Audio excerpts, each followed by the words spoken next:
Mike, what you need to do is make a list of all the things, that you allow yourself to quit for. Get that in your head, because in the middle of the race, and I think this holds true for sales. In the middle of a race, your brain is already mush. You can actually hallucinate, and it's just you can barely put two thoughts together. Mm. So make a list, and when you get to a spot where you could quit, if you don't have anything on the list, regardless, keep on going. Welcome, everybody. I'm Rob Bellina, the founder of Differential Selling, and the core of the work that I do at Differential Selling is based around the idea that today's best enterprise sellers share some core qualities. Today, we're talking about perseverance, and for my guest, I have Mike Riggs.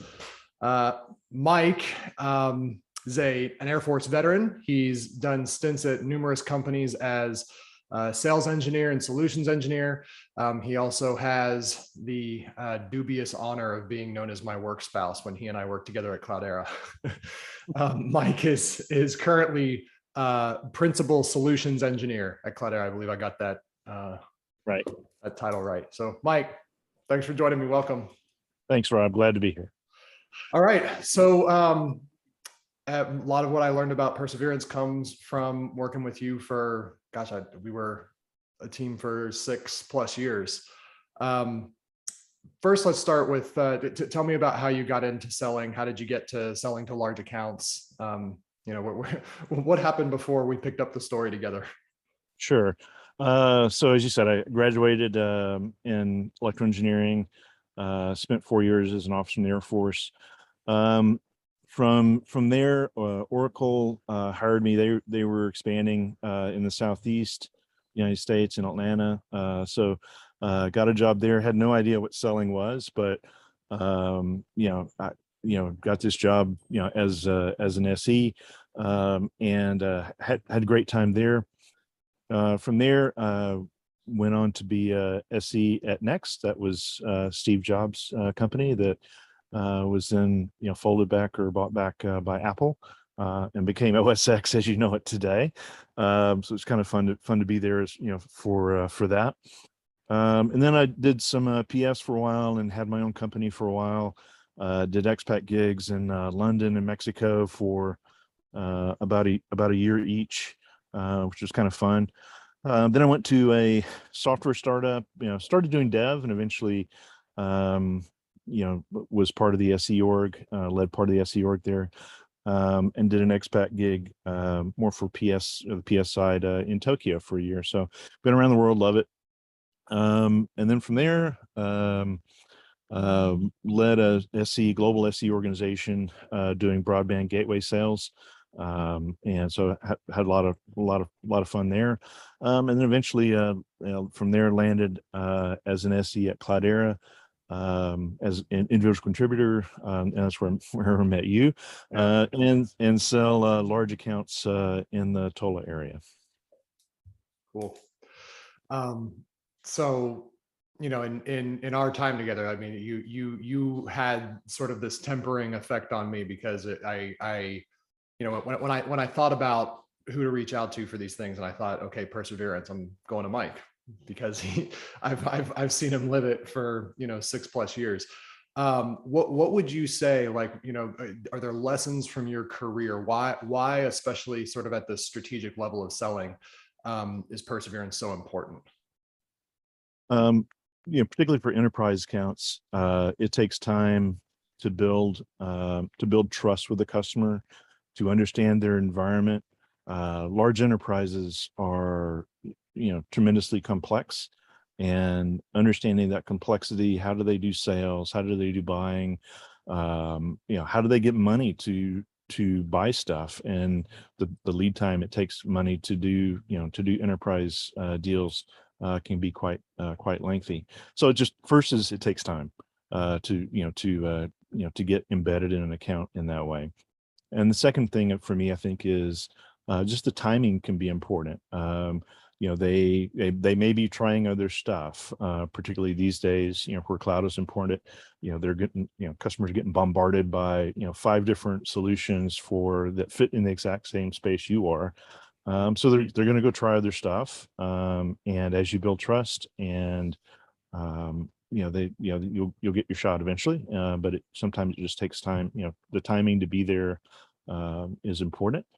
New project initiatives are coming up all the time. So, just, persevering and, being there to take advantage of it, I think is why is really important.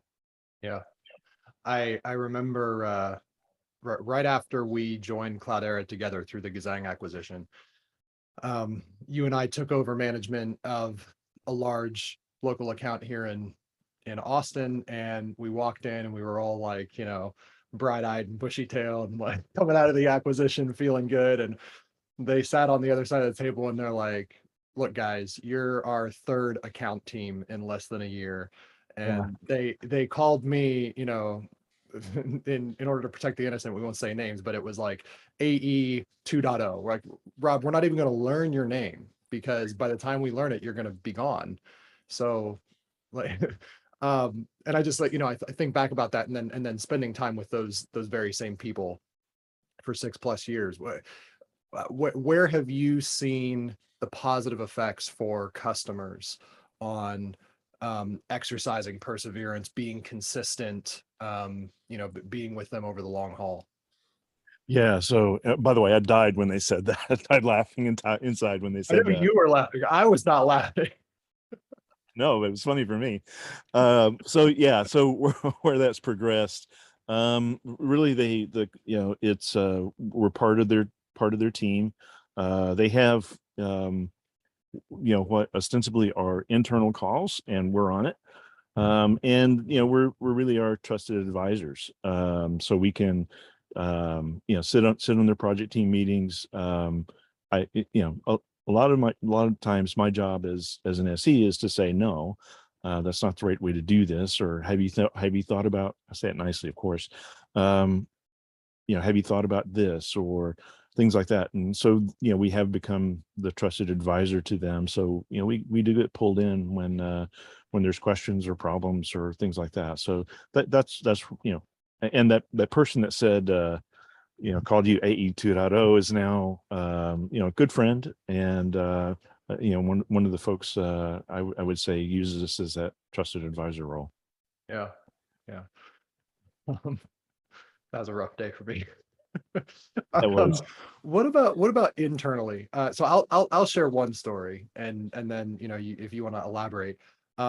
There are times at every company where you hit rough patches, and I remember one time, we were sitting at coffee or something, and I'm like, oh, Mike, they hired this new sales VP and he's doing all these different things, and I don't know, I don't think it. And you were just like, hey, like, let's give it some time. Let's ride it out, right? Nothing in our world is breaking right now. Let's see what happens. And I think about all those opportunities that I had to doubt and reconsider, and you kind of mellowed me out, and the rewards that came from it. Were there other places where internally exercising that perseverance had a benefit for your peers or for your company? Yeah, and this isn't my first time at the rodeo. So the benefit of been doing a lot of stuff, I think is helpful for me. So I think, particularly around things like M&A, so I've been, in my career, probably, I think, 4 acquisition events, either on the buying or selling side. So things like that are always stressful. New, as you went through, uh, new management comes in, and they always have, want to make their mark, and just understanding that, hey, that's going to happen. That's part of it. And give it some time. Generally, when things like that happen, just give it some time. It'll sort its way out. They start listening and understanding the org, and things become much better. So I think that's M&A for me is where you get particularly stressful, um, involvement from, or um, situations with employees where I think I know that's a place I can help out. Yeah. Yeah. One thing I've noticed doing this new gig is I think maybe part of it is just the world that we're in right now, it's definitely, you know, if you're looking for a job in sales, this is the time to do it, right? There's high demand for good sellers. Yeah. And so I see a lot of sellers going to the hottest new thing, you know, only spending a year or less in a given place. And you know, there's certainly, you know, jump into the hottest new thing and riding the wave. Like you can make a good career that way. But what are some of the benefits that you've seen of sticking it out in a place? You know, even when you go over that, you know, sort of hype um wave and then come off of it, what are some of the advantages of sticking around? So many folks, think like if there's an imminent IPO, hey, I want to jump on and be part of that IPO. Um, one of the startup I was at, one of the founders was Mike Maples Jr. If you research him, he's on like the Midas 5 list in Silicon Valley. Pretty influential guy. And his one of the things he always said was, hey, look, understand that IPO is just an event. Most of the value, you know, most of the value that a company builds are actually done, post IPO. So many people focus on, hey, I want to be part of an IPO because it's hot. But the real value is built, for building a real, no kidding, profitable company. When I was at Oracle, I was there the years it was the 10th year that they doubled their revenue every year. Um, yeah. And 10 to 20, not hard. The year I was there, it was 500 million to a billion. That was a sales goal. And which is just intimidating. But that's the scale company. When you build that scale company, that value is not done through an IPO. It's done through building a real business. And I think if you go from company to company, year to year, you miss that opportunity to experience that level of growth and understand that, hey, the sales organization you're in at a $10 million company is completely different at a $40 million company versus a $100 million company, and the things you have to do from a sales org to scale that, and then also be part of a public company that has to do quarter earnings. That's a whole different skill set that make you supremely valuable. Yeah, for sure. A lot of times, you know, some of the best lessons in life come through mistakes that we've made or hard knocks. Do you have any stories about times when you punched out too early, or you wish you had stuck it out longer? Yeah, I left Oracle when it was at $5 a share. So yeah, so we missed our number one year, one quarter, and the stock tanked. Should have bought a bunch of it and stayed. But I got lured by this cool thing called Next. Yeah, And literally the next thing. it was the next thing, literally.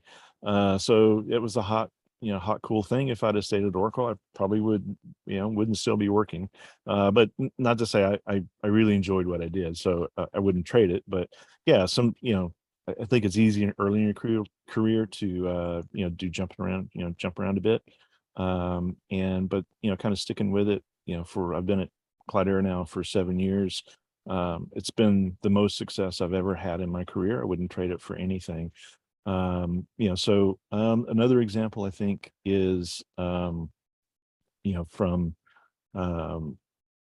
actually not doing an opportunity. We're sticking out, they're sticking with it. Didn't work out as well for me. Was I was at one company and was actually I was at Oracle, I think, and interviewed at Netscape, and that was probably the second biggest mistake of my career when they were getting hot. So you have to decide what's important to you, I think. And but in general, in my career, sticking with it has been quite useful. Yeah. Well, and like, I mean, you make a good point there on the last point about Netscape is, um, there does come a time eventually when it's time to move on. And so how do you walk that balance? How do you figure out when, oh, this is just one of those rough patches. This is just one of those things where I've got to muscle through versus, you know what, I think maybe it's time for me to reconsider and go somewhere else. Yeah. So for me, it's, I kind of have my list, I think, of when to stick it, how to, what are the conditions under which I should stick it out or think about leaving. For me, it's in sales engagements, am I aligned with the customer and the company? Do I really believe that that what we have or what we can provide, really adds value to the customer, and do that with integrity. I try to be an SE in the SE role. I try to be the fair Isaac of, I want to see the customer side and understand what they need and understand what our company, can do, and make sure we're aligned with both, and do that with integrity. And can we make money with it? So, that I kind of have that list of things in the back of my head, or explicitly, and checkpointing every once in a while. Mm, checkpoint, yeah. So um it's kind of the idea of like we're gonna keep moving forward, and then we're gonna reassess at certain points instead of constantly being bombarded by you know doubts or um allowing the shiny object to pull you one way or the other. Yeah. Yeah. And you shouldn't be checkpointing on a daily basis. Pick a time frame that's appropriate for the engagement. For enterprises, it's probably months or quarters. For smaller gigs, probably a shorter time span, but pick the investment of your time, I would say, that is appropriate for appropriate for the deal. Yeah. So one thing I know about your outside of work life is that you are an endurance runner, a serious endurance runner.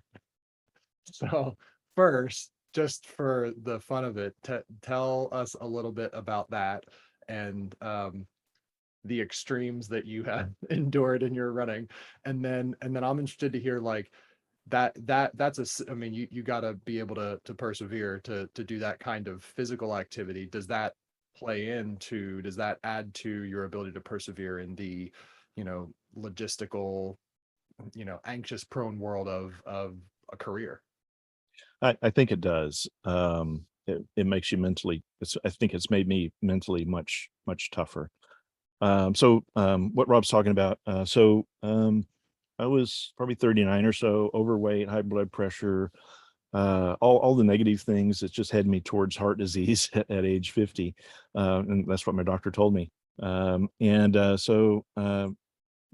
at work, we were at this startup, and we one of our goals was just to stay as healthy as we could. So we would go running at lunch, and still talk business, but and go through everything, but at least we get out and run. One of the guys said, "Well, Mike, you should go do a 5K." So I did, and that kind of slippery sloped itself into a marathon.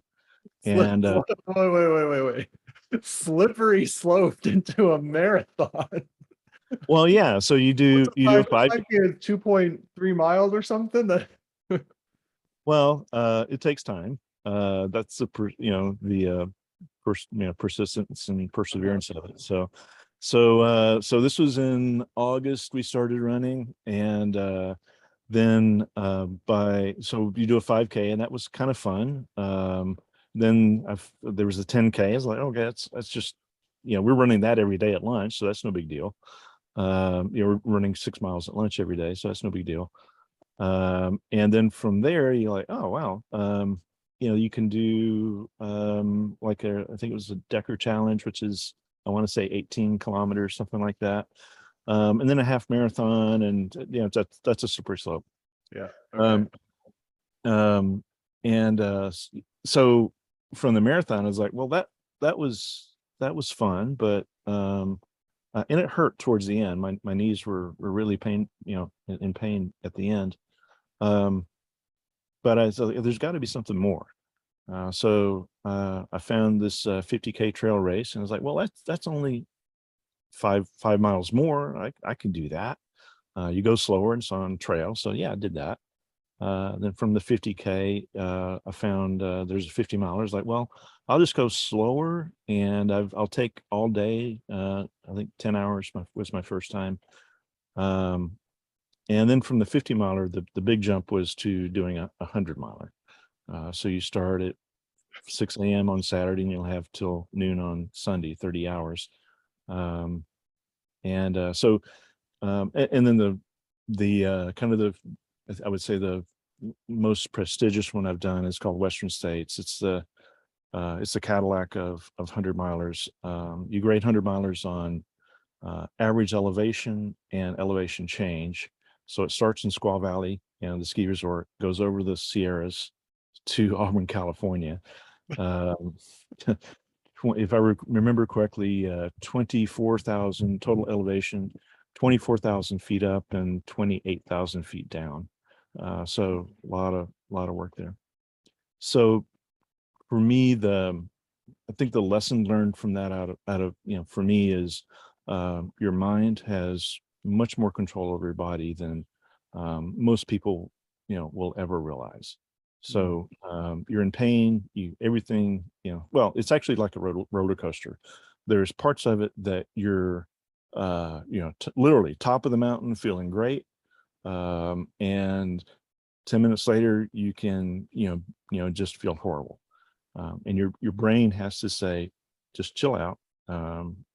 What's wrong? Do you need hydration? Do you need calories? And you'll just go up and down this way, the whole time. Up and down mentally. Mentally, yes. Yeah, exactly. And with the mountains too. Strangely enough, it's the uphills are actually more easier on your body than the downhills. The downhills really hurt. So for me, I think what got me through that was this lady I met.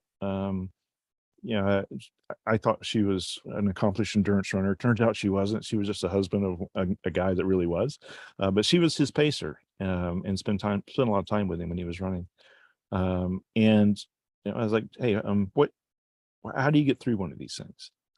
And her response was, Mike, what you need to do is make a list of all the things, that you allow yourself to quit for. Get that in your head, because in the middle of the race, and I think this holds true for sales, in the middle of a race, your brain is already mush. You can actually hallucinate, and it's just you can barely put two thoughts together. So make a list, and when you get to a spot where you could quit, if you don't have anything to list, regardless, keep on going. And I was like, well, that sounds pretty easy, Joyce. And then she's like, yeah, but your list needs to be things like hyperthermia, sprains, dehydration, broken bones, because puking, pain, cuts, falls, that stuff doesn't count. So, and that's what endurance running is all about, is the power of your brain, your mind over your body or over the situation, and going even when everything in your body says stop. Yeah, I love that. Make a list of like the good reasons why you would quit. Yeah, The yeah, right reasons, because you yeah, can't. Your brain's going to play tricks on you when you're in the thick of it. yeah, Wow. yeah. No, I've literally have hallucinated, and I remember going on. It's like, I'm hallucinating, maybe, because you can rationalize some things, and it's like, I'm hallucinating. That's not on the list? Oh crap! So I had to keep on going. So Mike, any other final tips, for if there's somebody watching or listening that's finding themselves at a crossroads, they're not sure, if they're hitting a rough patch, or if this is, the company's changing and they need to get out. Do you have any final thoughts, tips, resources that you would send along? Yeah, I would say, just patience is super important. Understand that accounts can be roller coasters. You'll close the deal and everybody will be happy, and you'll end up in the depths of a 6-week escalation that Rob and I've been on more than once. And so just patience with all that. Most of that stuff, particularly with enterprise accounts, will pass. Checkpoint on the value and alignment. Have your list of, when should you engage, continue to engage, and if you want to make a list of when to disengage, that's fair too. And then tactically build a regular cadence. Cadences are great. That's been our, Rob and I's practice when we were working together, and it's still my practice. Cadences are great just to get to know the customer and, put yourself into situations where the customer is trying to solve problems. But when things don't go well, and if you've got an enterprise account, we run into that. I've done multiple 6 weeks S1 calls where things are not going well. And cadences help you build those relationships so they know that you're on their side and working with them. So that'd be the key points for me. Yeah, awesome. I miss hanging out with you, Mike. Thank you. Thank You you. too, man. This was fun. I hope it's Yeah. helpful. No, it was. And if y'all haven't figured it out yet, the secret to my success is I worked with Mike. That's it. So get yourself a good SE and lock him down. Yeah. But seriously, Likewise. thanks so much for being willing to do this and for sharing these insights. It was really, really, really valuable. Glad to help.